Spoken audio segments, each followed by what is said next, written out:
Bismillahirrahmanirrahim.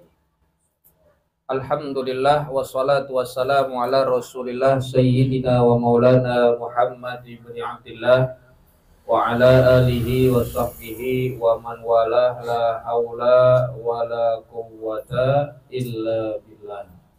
Amma ba'du fa inna asdaqal hadits kitabullah ta'ala wa khairul hadi hadi sayyidina Muhammadin sallallahu alaihi wasallam wa syarrul umur muhdatsatuha wa kullu muhdatsatin bid'ah wa kullu bid'atin dalalah wa kullu dalalatin finnar. A'adani Allah wa iyyakum ajma'in min adabin nar, amin ya rabbal alamin. Qala al-muallifu rahimahullahu ta'ala wa adaman naf'a bihi wa bi ulumihi fid dharain, amin.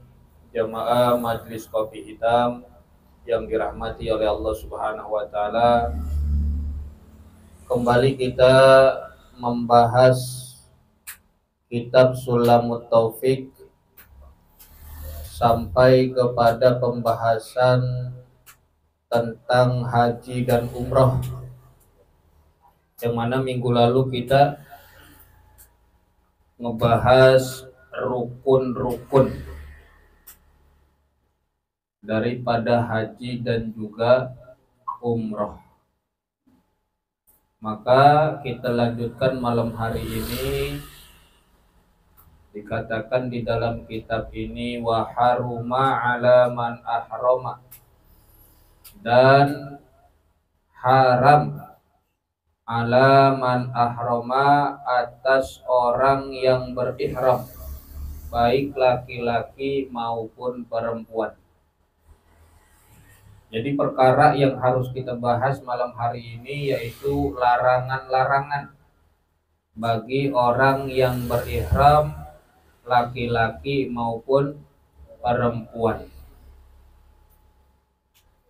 Dikatakan ihram sebagaimana halnya sholat diawali dengan takbiratul ihram. Maka tatkala kita sudah takbiratul ihram, di situ ada larangan-larangan. Sampai kapan selesainya? Sampai salam. Kalau di dalam sholat, larangan-larangan tersebut tidak boleh dikerjakan ketika mulai kita takbiratul ihram sampai selesai salam baru.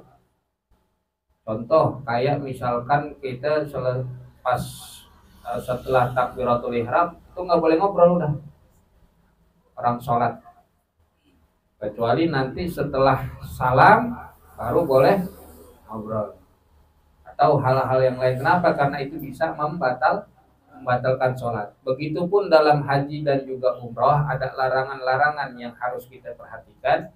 Kalau umpama ini larangan dikerjakan, maka ada dosa yang ditanggung. Ada juga bayar fidyah, bayar kafaratnya, bayar denda. Sampai kapan kalau haji dan umroh itu? Mulai dari dia berniat haji, nawaitul hajja, atau nawaitul umroh kalau umroh. Dilanjut wa ahramtu bihi lillahi ta'ala. Itu niatnya mulai dari ihram sampai tahallul. Kalau udah gunting rambut, di situ baru boleh ada beberapa yang tadinya diharamkan boleh dikerjakan. Kalau dalam umroh tahallulnya sekali. Kalau dalam ibadah haji tahallulnya 2 kali. Nanti kita jelaskan kalau tahallulnya 2 kali itu yang haji bagaimana. Nah, kita bahas perkara yang diharamkan. Ada beberapa larangan dalam ibadah haji dan juga umrah bagi orang yang telah berihram. Yaitu yang pertama, tibun, minyak wangi. Dilarang orang yang sudah berniat berihram melaksanakan haji atau umrah, baik laki-laki maupun perempuan, tidak boleh memakai wewangian. Tidak boleh memakai wangi-wangian. Mau makainya di badan, di tubuh, atau di pakaian. ya, tidak boleh memakai wangi-wangian. Maka kalau umpamanya kita mandi, jangan pakai sabun, karena dalam sabun ada wangi-wangian. Paham nih? Kecuali berbeda halnya kalau kita makan atau minum. Makan misalkan buah apel, emang tujuannya makan, nggak ada tujuannya wangian apel kita oles-olesin di badan. Beda. Kalau memang tujuannya makan, kemudian selesai makan tuh di tangan kita ada bau-bau apel, nah itu nggak masalah. Itu tidak diharamkan. Yang diharamkan kalau kita sengaja menggunakan wangi-wangian itu. Paham nih? Kalau kita kerjakan, nanti sebenarnya kita akan bahas ada beberapa ininya. Tapi boleh sebagai awalan, kalau kita dalam haji atau umroh memakai wangi-wangian, dosa. Karena itu haram hukumnya. Dosa kita kerjakan itu. Dan juga wajib membayar kafarat. Membayar kafarat. Apa itu kafaratnya? Bagi orang yang dalam haji atau umroh dia menggunakan memakai minyak wangi, memakai wangi-wangian, bayar kafaratnya 1 ekor kambing. Dendanya 1 ekor kambing. Motong kambing 1 ekor. Kalau nggak sanggup, puasa 3 hari. Kalau nggak sanggup juga, membayar fidyah 3 sok. 1 sok kan seukuran zakat fitrah. Berarti kalau 3 sok 3 kali zakat fitrah. Itu urutannya tuh. Pertama, motong kambing 1 ekor. Yang kedua, kalau dia kagak mampu, dia puasa 3 hari. Ingatin nih urutannya ya. Yang ketiga, kalau dia kagak sanggup juga, bayar fidyah 3 sok. Berarti 3 kali kayak zakat fitrah. Kalau nggak sanggup juga, sanggup mulu.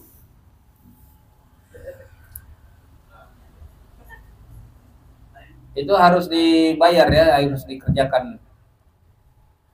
Kemudian apa yang kedua daripada hal yang diharamkan? Waduhnu ra'sin walihyatin, dan memakai minyak rambut atau jenggot.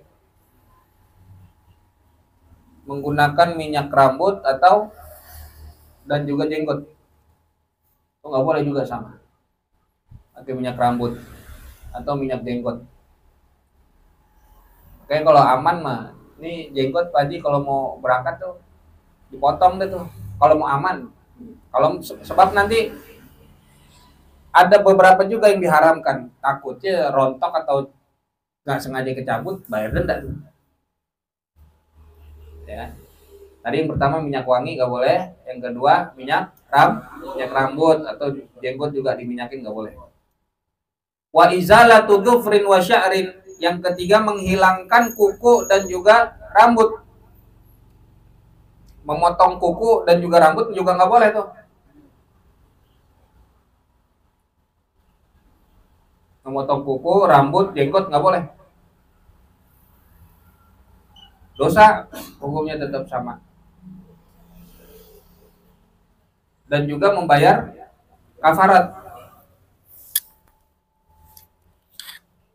1 helai daripada rambut atau jenggot atau kuku, 1 kuku yang kepotong, maka bayarnya 1 mud fidyah.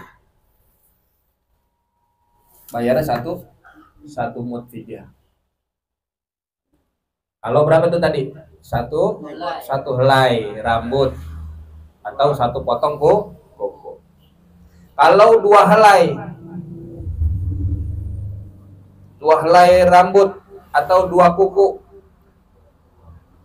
bayar fidyah 2 mud. bayar fidyah 2 mud. Kalau 3 helai ke atas, kalau 3 helai ke atas atau 3 kuku ke atas, itu dia bayar kafaratnya motong 1 ekor kambing. Iya. Bayar 1 ekor kambing. Kalau nggak sanggup, puasa 3 hari gitu. Nggak sanggup juga,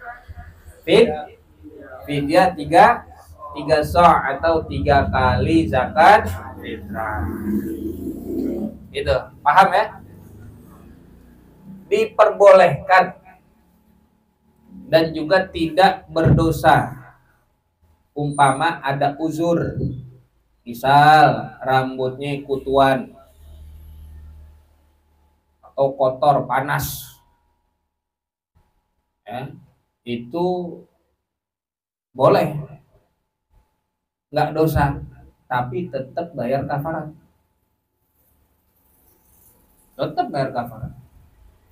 meskipun tadi ada kutuan, bedanya tidak berdosa. Kalau yang tadi sengaja dia cabut, lagi iseng-iseng cabut jenggot, tarik 5 lagi, waduh, langsung bayar kambing 1 ekor potong. Tuh dia. Kalau umpama ada uzur, dosanya mah enggak, tapi tetap bayar. Bagaimana Ustaz kalau misalkan nggak sengaja kesisir rontok?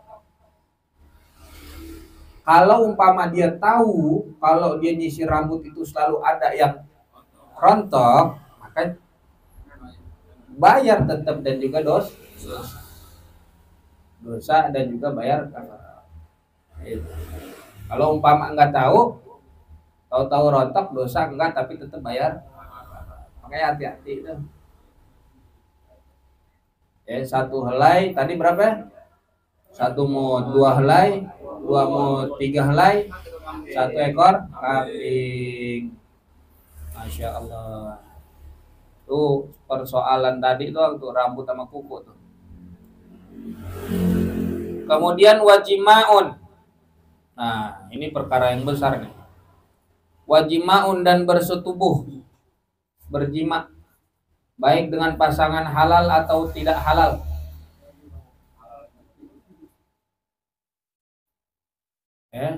Berjima apa itu? Bersetubuh secara sempurna dengan keadaan sadar. Maka kalau yang tadi hanya dosa tetapi tidak merusak atau tidak membatalkan haji dan umrohnya, kalau yang dikerjakan ini jima, bersetubuh, maka haji dan umrohnya batal. Bedanya tuh. Karena nanti di sini dikatakan ya, karena itu merupakan kerusakan bil ihsan. Hajinya batal, umrohnya batal. Dalil-dalil dari sini berangkat umroh bulan madu. Ya kalau udah selesai umrohnya sih nggak apa-apa. Berjima nggak boleh. Dosa hukumnya dalam haji dan juga umroh. Malah haji dan umrohnya batal. Apa dendanya, kafaratnya? 1 ekor onta. 1 ekor onta. Berapa ya harga 1 ekor onta? Mahal lah ya. 25 sampai 30 yang biasa itu standar. Kalau yang mateng ini banget mah onta merah yang bagus sedikit bisa sampai 50-70 juta. 1 ekor onta. Kalau nggak sanggup, 1 ekor sapi. Kalau nggak sanggup juga 7 ekor kambing. Kalau nggak sanggup juga fidyah seharga onta. Ya umpama misalkan ontaknya nggak nemu, ya udah fidyah seharga onta. Kambing 7. Kalau nggak sanggup juga tadi fidyah, maka puasa. Puasanya berapa? Puasanya tuh nanti itu harga ontak berapa, kemudian dibikin mud Misalkan dari harga sekian onta, kalau difidyahin tadi ada berapa tuh? Misalkan 30 atau 40 mud. Nah, berarti 30 hari misalkan gitu puasanya. Umpamanya. Atau misalkan seharga onta 15 mud. Kalau difidyahin tuh ukuran mud. Maka tadi puasanya dikali dengan setiap mud. Paham gak tuh? Ya? Dendanya yang pertama tadi 1 ekor onta, kalau nggak sanggup 1 ekor sapi, kalau nggak sanggup 7 ekor kambing, kalau nggak sanggup puasa seharga fidyah seharga onta. Kalau nggak sanggup juga puasanya dikalikan setiap mudnya. Tadi kan dia fidyah seharga onta, ya kan, seharga onta jadi berapa mud tuh dikumpulin. Nah, jumlahnya berapa? Nah, itulah nanti jumlah harinya dia puasa. Kalau dia nggak sanggup untuk fidyah. Paham ya? Itu berdosa dan membatalkan hajinya jikalau dia melakukannya berjima itu sebelum tahalul yang pertama. Kemarin kita udah bahas di dalam rukun haji perkara tahalul, ya al-haqu atau awit taksir itu lebih utama, dan tahalul yang pertama dikerjakan setelah lempar jumroh akobah. Ada kan catatannya? Ya, tahalul dalam haji itu yang pertama setelah jumroh akobah. Setelah dia wukuf di padang Arafah, kemudian dia berangkat ke Mina biasanya tuh. Dan di situ kemudian dia lempar jumroh akobah. Nah, setelah lempar jumroh akobah itu boleh melakukan tahalul yang pertama. Nanti tahalul yang kedua setelah tawaf dan sa'i. Nah, kalau dia mengerjakannya itu sebelum tahalul pertama, batal hajinya. Paham? Ya, kalau umroh sebelum tahalul dia udah ngerjain jima, batal umrohnya. Kalau setelah tahalul nggak batal, udah boleh, gitu ya. Paham nggak? Jika jimanya itu setelah tahalul pertama atau setelah lempar jumroh akobah. Sebab kalau setelah lempar jumroh akobah setelah tahalul pertama, itu perkara-perkara yang tadi di awal diharamkan kayak pakai minyak wangi itu udah boleh. Karena kan tadi batasannya mulai dari ihram sampai tahalul. Maka orang yang ibadah haji setelah tahalul pertama yang tadinya diharamkan itu udah boleh kecuali jima. Apapun yang tadinya diharamkan setelah tahalul pertama itu udah boleh, kayak pakai pakaian yang berjahit udah boleh. Terus kemudian pakai minyak wangi udah boleh. Kecuali jima. Kalau berjimaknya kemudian itu dilakukan setelah tahalul pertama, maka dendanya 1 ekor kambing. Kalau nggak sanggup, puasa 3 hari. Kalau nggak sanggup, fidyah 3 sok. Tuh begitu. Jelas gak? Paham tuh? Kender. Soal jima nih ya. Ini dari beberapa hal nanti kita sebutkan perkara yang diharamkan. Setelah tahalul pertama itu boleh dikerjakan kecuali jima. Gitu aja dulu tuh. Ya. Kecuali jima. Jima tetap diharamkan sampai selesai tahalul kedua. Kalau setelah tahalul pertama pakai minyak wangi udah boleh. Pakai baju biasa gitu, celana gitu udah boleh. Pakai minyak wangi udah boleh, karena nanti dia bakal mabit di Musdalifah gitu, bakal lempar jumroh. Ya. Kalau jima tetap nggak boleh. Kalau jimanya dikerjakan sebelum tahalul pertama, misalkan saat wukuf di padang Arafah dia berjima, maka hajinya batal. Harus dikodok ntar tuh, langsung segera. Hajinya batal tuh kalau dia saat wukuf di Arafah dia berjima. Paham nggak? Dan dendanya tadi 1 ekor onta. Kalau dia berjimanya setelah tahalul pertama itu dilakukan setelah melempar jumroh akobah. Tahalul pertama selesai, kemudian dia berjima, tetap nggak boleh tuh. Kalau umpama dia berjima, maka dendanya 1 ekor kambing. Jelas? Oke. Kemudian wa muqaddimatuhu, dan muqaddimah jima dilarang. Apa muqaddimah jima? Yaitu yang mengawali atau yang memulai daripada berjima. Ya pemanasan dah. Saya mau ngomong pemanasan rada-rada ini. Apa itu? Kayak berciuman, melihat dengan syahwat, bersentuhan dengan syahwat, itu muqaddimah daripada jima. Melihat dengan syahwat juga bersentuhan dengan syahwat. Yang paling fatal berciuman. Nah, muqaddimah jima ini meskipun tidak keluar air mani, tetap diharamkan.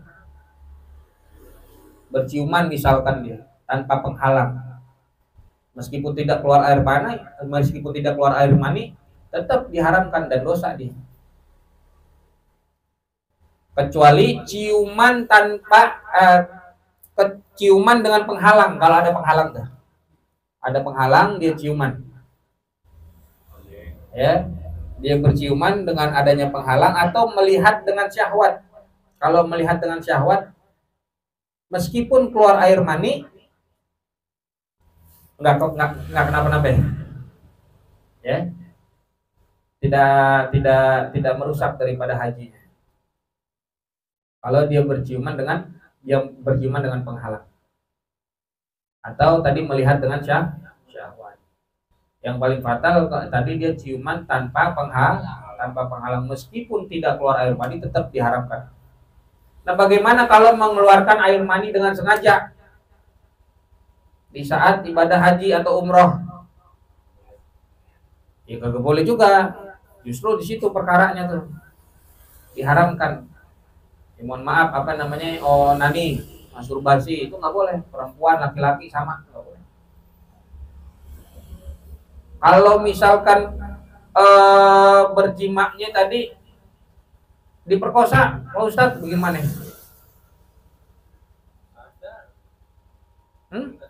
Kalau diperkosa berarti kan dengan paksaan.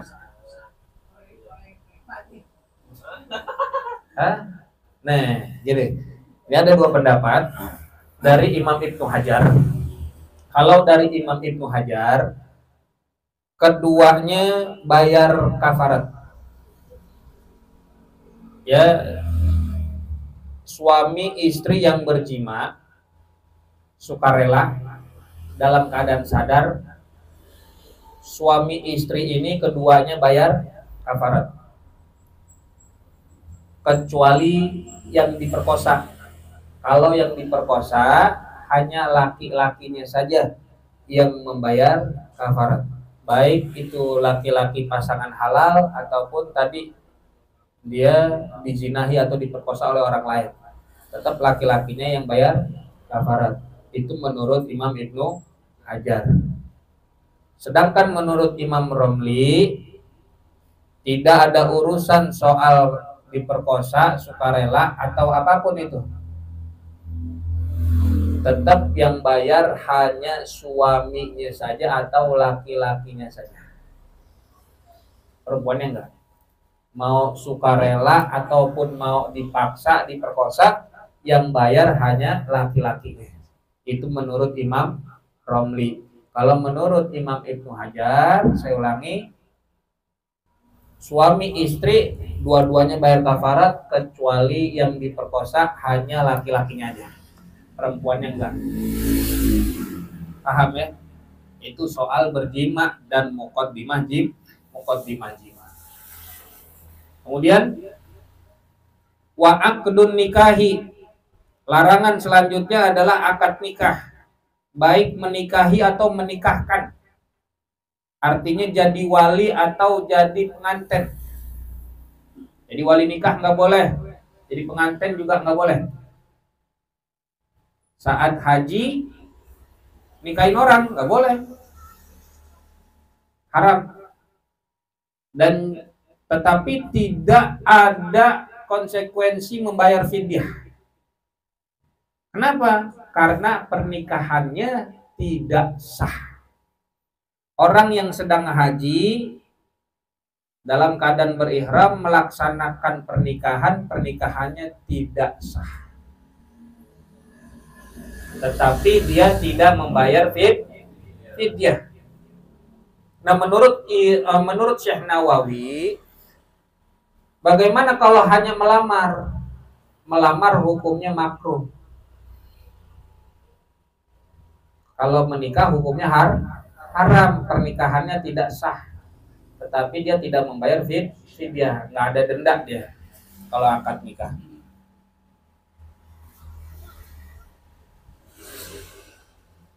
Wastiyadu saidin, dan memburu hewan buruan, makulin yang dimakan, bariin yang darat. Ini perhatikan. Perkara yang diharamkan bagi orang yang berihram baik laki maupun perempuan, yaitu berburu hewan liar. Misal di tanah haram ada hewan kelinci lewat, kita kejar,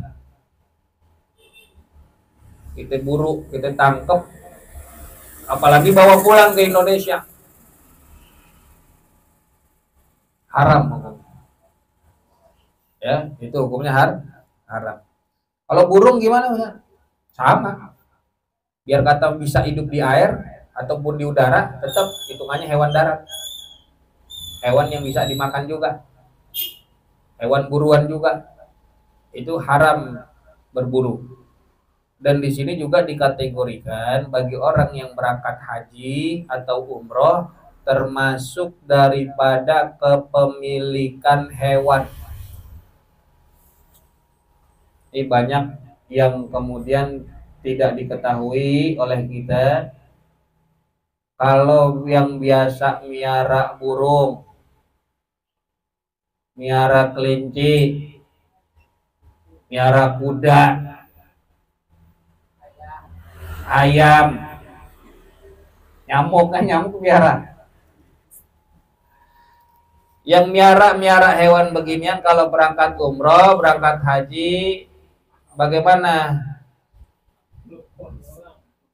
Nggak boleh juga tuh, lepas. Mau berangkat haji atau mau berangkat umroh nih, lepasin dulu tuh. Yang dilepasin bukan hewannya dilepasin dari sangkar atau dilepasin dari kandang, tapi dilepasin kepemilikannya. Kasih ke orang yang mau ngerawat, yang sanggup. Misal Bang Dani mau berangkat umroh, Bang Dani miara burung, atau perkutut lagi. Itu kalau kagak dilepasin hak kepemilikannya, di sono Bang Dani haram, dapat dosa dan bayar kafaratnya. Dijual boleh. Yang penting dilepasin dulu kepemilikannya sebelum berangkat. Mau kasih ke siapa? Kasih ke istri, nggak apa-apa. Yang abang kan mau berangkat umroh, tuh burung, ayo abang kasih ke kamu ya, rawatin, pegang. Yang penting ada bahasa melepas, bukan pura-pura loh. Kalau pura-pura tetap kakak itu, tetap ngasih, biar kata tuh nanti pulang umroh, mana burungnya? Dijual, nggak apa-apa, karena udah punya hadiah. Paham tuh? Yang penting udah ngasih. Kalau seumpama nanti pulang umroh diminta lagi, nggak apa-apa. Kalau dikasih itu juga. Paham tuh ya? Hewan liara kasih dulu ke orang. Loh, kalau udah banyak gimana? Ya udah kasihin. Lepasin dulu kepemilikannya. Bagus-bagus ada orang terdekat yang mau ngerawat gitu. Nih, bukan nitip bahasanya, nitip doang lagi. Nitipnya nih duitnya nih panin, bukan begitu. Kasih, lepasin hak kepemilikannya. Bang Atim tuh punya burung. Kasih, murai. Kasih, biar kata dijual sama solihin, jangan marah. Udah ngejual juga, minta oleh-oleh juga lagi. Nah, bagaimana kalau misalkan kagak dilakuin itu bayar kafaratnya? Kalau tadi dia miara kuda atau zebra, maka bayar kafaratnya hewan yang serupa. Hewan yang serupa. Kalau dia miara kuda atau zebra, berarti kafaratnya dia memotong 1 ekor sapi. Kalau dia miara kelinci tadi tuh 1 ekor kambing bayarannya kafaratnya. Burung juga 1 ekor kambing. Yang serupa dah. Nah kalau burung onta, bayarnya 1 onta berarti. Yang serupa atau yang seharga. Misalkan kalau kagak bisa tadi tuh bayar kafaratnya 1 ekor kambing, ya berapa tuh harga daripada burungnya? Nah, fidyah seharga itu. Misalkan punya burung 10, kalkulasi 10 juta, ya fidyah 10 juta. Gitu. Atau punya burung, apa burung paling mahal murah? Apa? Lovebird apa? Kenari. Kenari mah murah ya? Perkutut pakai emas sekilo. Bayarannya pokoknya hal yang serupa. Kalau bayarannya hewan yang serupa. Kalau mau fidyah harganya harga yang serupa dengan seharga daripada hewan yang kita miliki, hewan yang kita piara. Sampai sini paham? Sedekah. Kalau kagak misalkan tadi harganya 200.000, ya sedekah 200.000 di sana. Atau diganti dengan puasa. Boleh diganti dengan puasa. Puasanya bagaimana? Puasanya dihitung. Kayak tadi, kalau 200.000 berarti fidyahnya dapat berapa mud? Berarti puasanya dihitung sejumlah banyaknya mud. Ya di sana boleh lah. Di sana lah bayar dam tuh segera di sana. Ya. Waktunya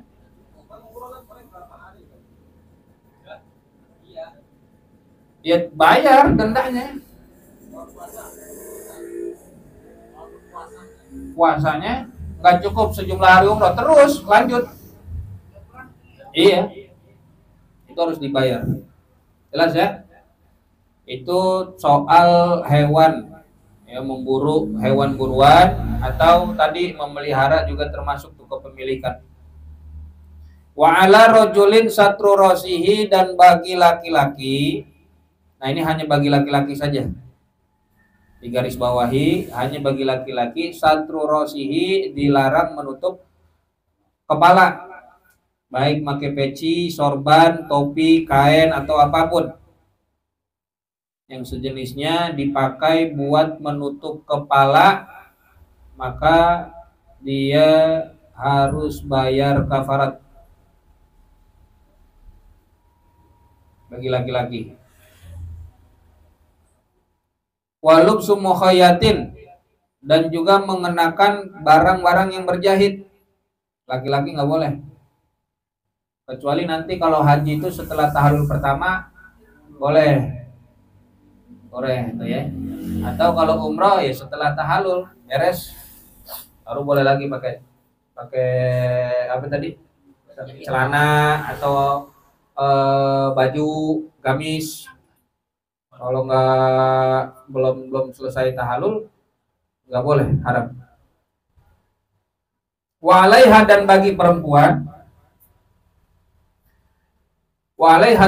perempuan, nah ini garis bawahi, bagi perempuan saja nih tidak boleh, satru wajhiha, menutup wajahnya. Wa kufazun, dan juga sarung tangan, menggunakan penutup wajah dan juga sarung tangan nggak boleh perempuan. Bagaimana kemarin pada pakai masker? Kalau dalam keadaan satu hajat itu dibolehkan dan tidak berdosa, tetapi tetap membayar kafarat, tetap membayar denda. Begitupun laki-laki, misalkan rambutnya tadi kalau nggak pakai penutup, misalkan ada penyakit atau apa, tetap bayar kafarat, tetapi bedanya dia tidak berdosa. Atau memang kalau dia badannya terlalu lebar, kalau menggunakan kain ihram masih ada aurat yang tidak tertutup, harus dia pakai barang yang berjahit juga, maka yang begitu tetap dia bayar kafarat, hanya saja dia tidak berdosa. Itu hal-hal yang diharamkan bagi laki-laki maupun perempuan yang berihram. Faman fa'ala syai'an, maka siapa orang yang melakukan syai'an akan sesuatu min hadhil muharramat, dari ini keharaman, hal-hal yang diharamkan yang tadi kita telah sebutkan, fa'alaihil ithmu, maka bagi orang tersebut dosa, wal kafaratu, dan membayar kafarat. Ya.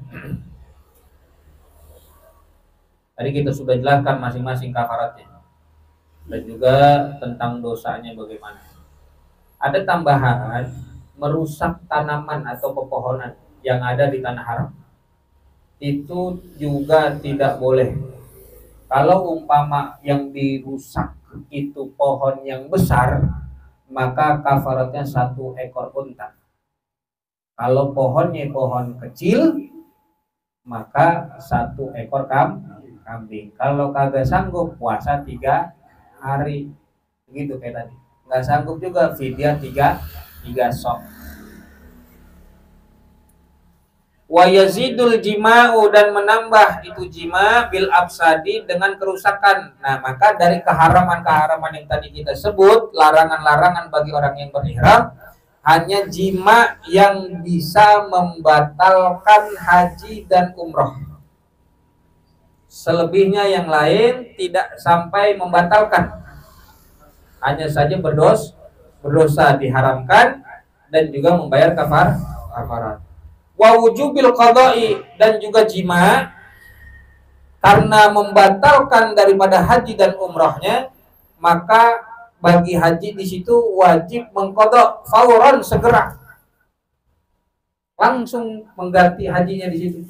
Kalau udah ngeganti pas lagi ngeqada haji, berjima lagi, qada lagi, bayar kafarat juga. Sampai 5 kali berjima, 5 kali qada, 5 kali berjima. Emang radahan orang itu. Bayarnya mah tetap 5 kali kafarat tadi, ya, tetapi kodonya cuma sekali, nggak sampai ngodok 5 kali. Yang penting 1 kali haji di kodok, selesai, beres. Itu lo ngejar dia. Yang lain udah nyampe mana, udah tawaf, udah lempar jumroh, dia masih ngejar terus yang lain-lainnya dikerjain sama dia. Itu wajib mengkodok segera. Apalagi soal di situ wukufnya mulai dari tadi 9 sampai 10 dikerjakan.